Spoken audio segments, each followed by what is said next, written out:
സുഹൃത്തുക്കളെ, ഞാൻ നിങ്ങളെ ഇന്ന് പരിചയപ്പെടുത്തുവാൻ പോകുന്നത് നല്ലൊരു ലക്ഷറി വീടാണ്. ഈ വീടുള്ളത് വയനാട് ജില്ലയിൽ കൽപ്പറ്റയിലാണ്. ഈ കാണുന്ന വീട്, ഈ വീട് ഇവർ നിർമ്മിച്ചിരിക്കുന്നത് 36 സെൻറ്റ് സ്ഥലത്താണ്. ഈ 36 സെൻറ്റ് സ്ഥലം ഒന്ന് റൗണ്ടായിട്ടൊന്ന് കാണിച്ചു കൊടുക്കുന്നു, ഒന്ന് വൈഡായിട്ട് കാണിച്ചു കൊടുക്കാൻ പറ്റുമോ? ഒന്ന് ചുറ്റിനൊന്ന് ക്യാമറ തിരിച്ചൊന്ന് കാണിച്ചു കൊടുത്തേ. ഇതുണ്ട് ഈ കാണുന്ന സ്ഥലം കൽപ്പറ്റ ഹൈവേയിലായിട്ടാണ് അതിമനോഹരമായിട്ടുള്ള ഈ സ്ഥലം സ്ഥിതി ചെയ്യുന്നത്. ഇതുണ്ടോ, ഇഷ്ടംമാതിരി സ്പേസ് ഉണ്ട്. ഒരുപാട് പ്ലാവൊക്കെ നട്ടിട്ടുണ്ട് ഇവരിവിടെ. അതിനകത്തൊരു ചെറിയൊരു പ്ലാവും തൈലൊരു ചെറിയൊരു ചക്കയൊക്കെ ഉണ്ടായി കിടക്കുന്നത് നമുക്ക് കാണുവാനുണ്ട്. ഒരുപാട് 2 തെങ്ങൊക്കെ ഇവിടെ നിൽക്കുന്നുണ്ട്. അതേപോലെ തന്നെ ഈ വീടിൻ്റെ പുറകുവശത്ത് കൂടെ നല്ലൊരു ചെറിയൊരു പുഴയൊക്കെ ഒഴുകുന്നുണ്ട്. നല്ലൊരു ആംബിയൻസാണ് ഇവിടെ. നമുക്കിനി വീടിൻ്റെ ഉള്ളിലെ കാഴ്ചകൾ കാണാം. മനോഹരമായിട്ടുള്ളൊരു വീട് തന്നെയാണ് ഞാൻ നിങ്ങളെ വീഡിയോയിലൂടെ കാണിച്ചുകൊണ്ടിരിക്കുന്നത്.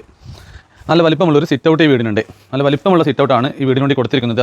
ഈ കാണുന്നതാണ് ഫ്രണ്ട് ഡോർ നല്ല രീതിയിൽ ഗ്ലാസ് ഇട്ടിട്ടുണ്ട്. അതുപോലെ തന്നെ ഇവിടെ തന്നെ നല്ല ഗ്ലാസ്സൊക്കെ ഇട്ട് ഭംഗിയാക്കിയിട്ടുണ്ട്.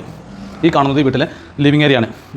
മനോഹരമായ രീതിയിലാണ് ലിവിങ് ഏരിയയിലും സീലിംഗ് വർക്കൊക്കെ ചെയ്തിരിക്കുന്നത്. ഈ കാണുന്നത് ഡൈനിങ് ഏരിയയിൽ കൂടിയാണ് സ്റ്റെയർ കേസ് കൊടുത്തിരിക്കുന്നത്. മനോഹരമായ രീതിയിലാണ് സ്റ്റെയർ കേസിൻ്റെ വർക്ക് ഇവർ എടുത്തിരിക്കുന്നത്. മരത്തിലാണ് സ്റ്റെയർ കേസിൻ്റെ വർക്ക് ചെയ്തിരിക്കുന്നത്. ഹാൻഡ് റെയിൽ സ്റ്റീലിൽ ഭംഗിയൊക്കെ ചെയ്തിട്ടുണ്ട്. സ്റ്റീൽ ചെയ്ത് സൈഡ് ഗ്ലാസ്സൊക്കെ ഇട്ട് ഭംഗിയാക്കിയിട്ടുണ്ട്. ഈ കാണുന്നത് വീട്ടിലെ എന്താ പറയുക ലിവിങ് ഏരിയ, അത് കയറി വരുന്ന സ്പേസ്. ഇത് ആണ് ഈ ഭാഗത്തായിട്ടാണ് ഇവർ സെറ്റിംഗ് കാര്യങ്ങളൊക്കെ സെറ്റ് ചെയ്തിരിക്കുന്നത്. നല്ല വലിപ്പമുള്ള ലിവിങ് ഏരിയയും ഡൈനിങ് ഏരിയയുമാണ് ഈ വീടിനുള്ളത്. ഈ എടുത്തു പറയേണ്ടത് സീലിംഗ് വർക്കാണ്. സീലിംഗ് വർക്ക് നല്ല ഭംഗിയിലാണ് ഇവർ ചെയ്തിരിക്കുന്നത്. നമുക്കിനി വീട്ടിലെ ബെഡ്റൂം ഒന്ന് കാണാം.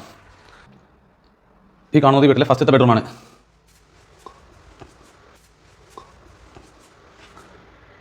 ഇത് അറ്റാച്ച്ഡ് ബാത്റൂം. ഇത് രണ്ടാമത്തെ ബെഡ്റൂമാണ്. ഈ ബെഡ്റൂം ക്ലോസ് ചെയ്തിട്ടിരിക്കുക കേട്ടോ. ഇനി നമുക്ക് ഈ കാണുന്നത് കോമൺ ബാത്റൂമാണ്.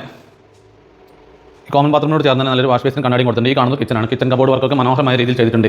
നല്ലൊരു കിച്ചനാണ് കാണാൻ കഴിയുന്നത്. അതേപോലെ തന്നെ ഗ്യാസ് സ്റ്റവ് ഉണ്ട്.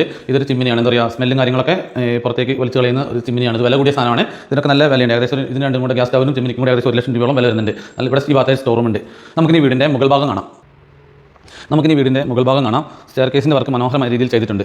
ഹാൻഡ് റെയിൽ സ്റ്റീലിലും പിന്നെ നമ്മൾ കയറി പോകുന്നത് മരത്തിലുമായിട്ടാണ് ചെയ്തിരിക്കുന്നത്. ഇങ്ങനെ വളർത്തെടുക്കും. നല്ല എന്താ പറയുക, ഇത് കോയമ്പത്തൂരിൽ നിന്നാണ് ഇതിൻ്റെ വർക്കൊക്കെ ഇവർ ചെയ്തിട്ട് കൊണ്ടുവന്നത് കേട്ടോ. നല്ല ഹൈ ക്വാളിറ്റി മെറ്റീരിയൽസാണ് ഉപയോഗിച്ചിരിക്കുന്നത്. ഇതിൻ്റെ ടൈലാണെങ്കിലൊക്കെ നല്ല വില കൂടിയ ടൈലാട്ടോ. നമ്മൾ 50 രൂപേൻ്റെ 60 രൂപേൻ്റെ 70 രൂപേൻ്റെ നല്ല ഹൈ ക്വാളിറ്റി വില കൂടിയ ടൈലുകളൊക്കെയാണ് ഈ വീടിന് വേണ്ടി ഇട്ടിരിക്കുന്നത്. ഇത് ഹോം തിയേറ്ററിൻ്റെ റൂമാണ്. ഇതുവരെ ക്ലോസ് ചെയ്തിട്ടിരിക്കുക കേട്ടോ. ബെഡ്റൂം അറ്റാച്ച്ഡാണ്. ഇവിടെ നമ്മൾ താഴെ കണ്ട പോലെ തന്നെ മനോഹരമായ രീതിയിൽ സീലിംഗ് വർക്കൊക്കെ ചെയ്തിട്ടുണ്ട്. താഴെ 2 ബെഡ്റൂമുകൾ, അപ്സ്റ്റെയറിൽ 3 ബെഡ്റൂമുകളാണുള്ളത്. ഈ കാണുന്നത് അപ്സ്റ്റെയറിലെ രണ്ടാമത്തെ ബെഡ്റൂമാണ്. ആദ്യത്തെ ബെഡ്റൂം ഹോം തിയേറ്റർ റൂമായി ഉപയോഗിക്കുകയാണ്. നമ്മളിപ്പോൾ കണ്ടത് അറ്റാച്ച്ഡ് ബാത്റൂമാണ്. ഇതിൻ്റെ ഉടമ ആവശ്യപ്പെടുന്നത് മൊത്തത്തിലാണെങ്കിൽ 2,30,00,000 രൂപ. 20 സെൻറ്റ് വീടുമാണെങ്കിൽ 2 കോടി, 16 സെൻറ്റ് വീടുമാണെങ്കിൽ 1,80,00,000 രൂപ. അതിമനോഹരമായിട്ടുള്ള വീട് നിങ്ങൾക്ക് സ്വന്തമാക്കണമെന്നുണ്ടെങ്കിൽ എൻ്റെ മൊബൈൽ നമ്പർ ഞാൻ വീഡിയോയിൽ ഡിസ്ക്രിപ്ഷനിൽ കൊടുക്കുന്നുണ്ട്. നിങ്ങൾക്ക് എൻ്റെ നമ്പറിൽ വിളിക്കാം. അപ്പോൾ അടുത്ത വീഡിയോയുമായി കാണുന്നതുവരെ എല്ലാവർക്കും നന്ദി, നമസ്കാരം.